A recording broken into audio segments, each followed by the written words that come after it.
What's everybody? What's up, everybody? Oh man, welcome back to the show. This is episode 256, I believe. We're talking about 30 different high protein snacks for weight loss today.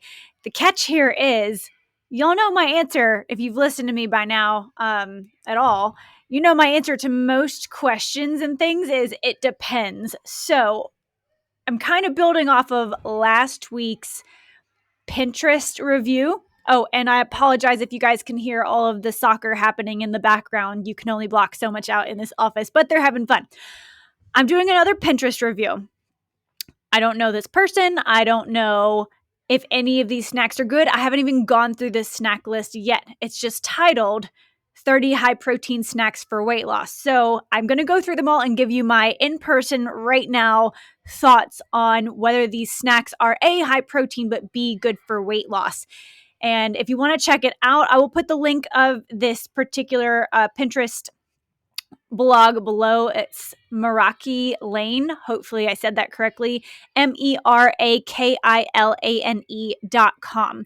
And as you all know, it could be that some of these snacks are high protein for you and they might be great for weight loss for you, but they may not be the right fit for somebody else. And maybe they're not the right fit for you depending on the day and what else you've had or what season of life that you're in. So I say all that to remind you that it totally depends and that some of these items may be great and may not be great all at the same time. So consider that as you listen to this list and determine if it's something that you want to make to aid you in your weight loss journey, fat loss journey, or in your fitness journey in general. Some of these might be great for muscle building and as pre or post-workout snacks. So here we go. And we're scrolling. So the first one is Easy No Bake Energy Bites. Looks like the ingredients are peanut butter, old-fashioned oats, and chia seeds. And you can find a ton of different variations of these. So to me, initially, it's minimal ingredient. It's probably high carb, moderate fat, or actually it's probably high fat, moderate carb, low protein. So keep that in mind. Even though there's protein in some of these snacks, they may not be high protein. I would say great snack, probably will keep you full because it's filled with minimal ingredients, but you could probably overeat these, so be cautious. Number 2, lightly salted roasted almonds. Almonds are a fantastic source of protein. However, they are going to be much higher, more than twice as many grams higher in fat than they are in protein, which means they're more than 4 times as many calories higher in fat than they are in protein. I would not put these in the high protein snack category. Great for keeping you satiated long term. Number 3, hard-boiled egg and avocado bowl. Again, similar to the almonds, hard-boiled eggs, if you're eating the yolk, that is going to be 4 to 5 grams of fat, and avocado is a super high-fat food. So even though the protein in these is a quality source of protein, you are getting way more fat than you are protein here. A great snack, going to keep you satiated, probably a great part of a post-workout snack or meal. I would just make sure that if you're eating this to eat high protein, you include multiple egg whites and maybe scoop out some of the yolks so that you balance out your fats and your proteins. Number 4, tuna salad on crackers. Your crackers are going to be carbohydrates. Your tuna salad, depending on whether you mix it with mayonnaise or maybe like a Greek yogurt, the tuna by itself will be high protein, but depending on what that mixer is, it could end up being a very high fat snack. So this could end up being a very balanced meal, or it could be a balanced snack, just depending on what your ratio of fat to protein is. 5, peanut butter banana overnight oats. I would say your peanut butter is high fat, your banana is high carb, your oats are high carb. So you're going to get some protein here, and depending on whether you're using milk or a protein shake or yogurt, could give you a different balance of macronutrients. So it depends. 6, high protein black bean lime dip.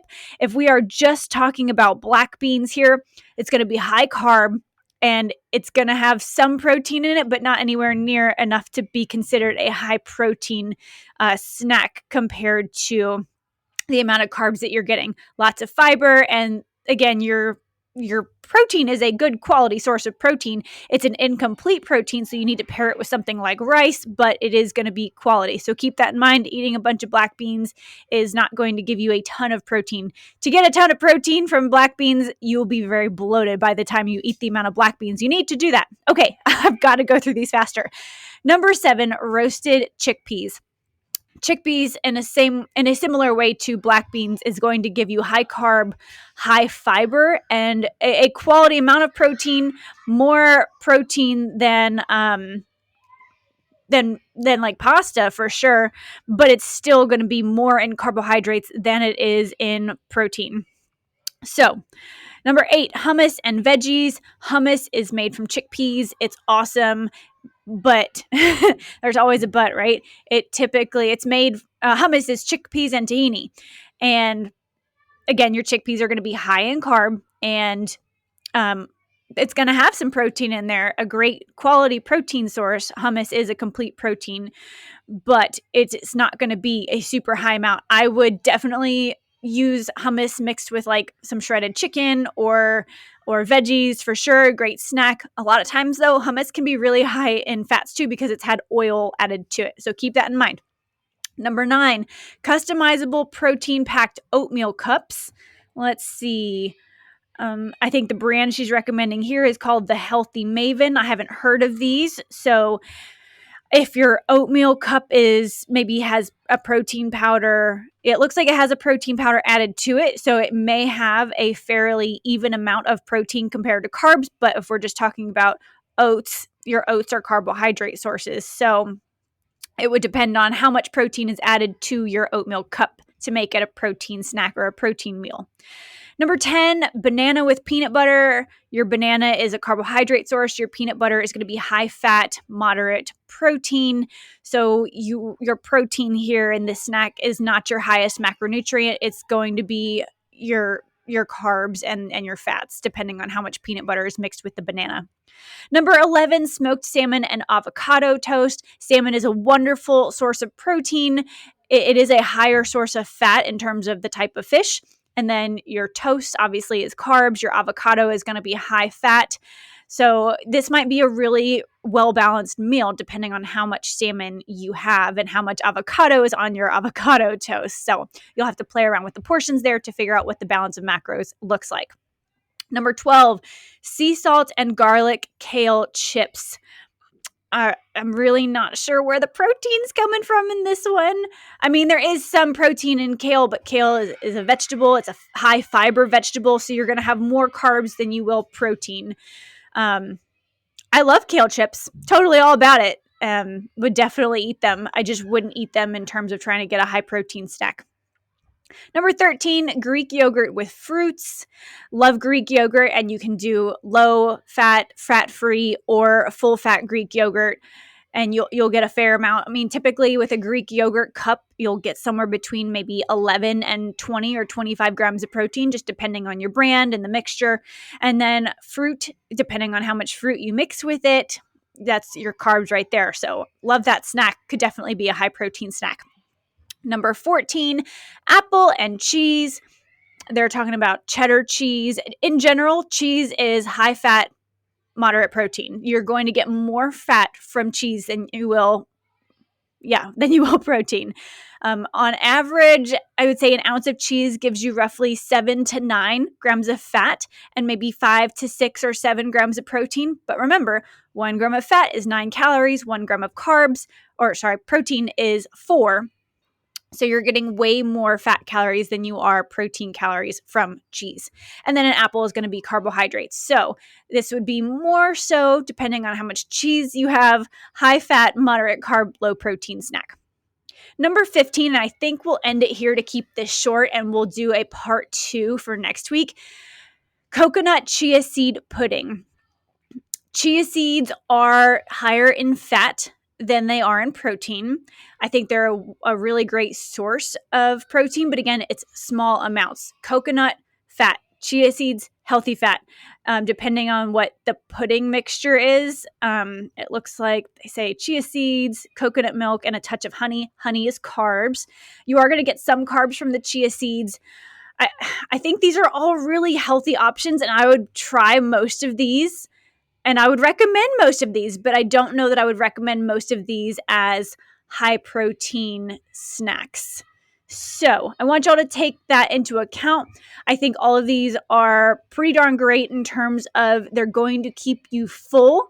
However, they all sound pretty tasty, and whether your snacks are made from whole foods or not, if they taste really good, there's a good chance you're going to overdo it. It is not hard to overdo it on avocado toast. It is not hard to overdo it when it comes to peanut butter. So, in terms of a weight loss snack, if you are tracking it, if you understand your portion sizes and you're making sure that you only eat a serving size, then absolutely these could all be used as weight loss snacks.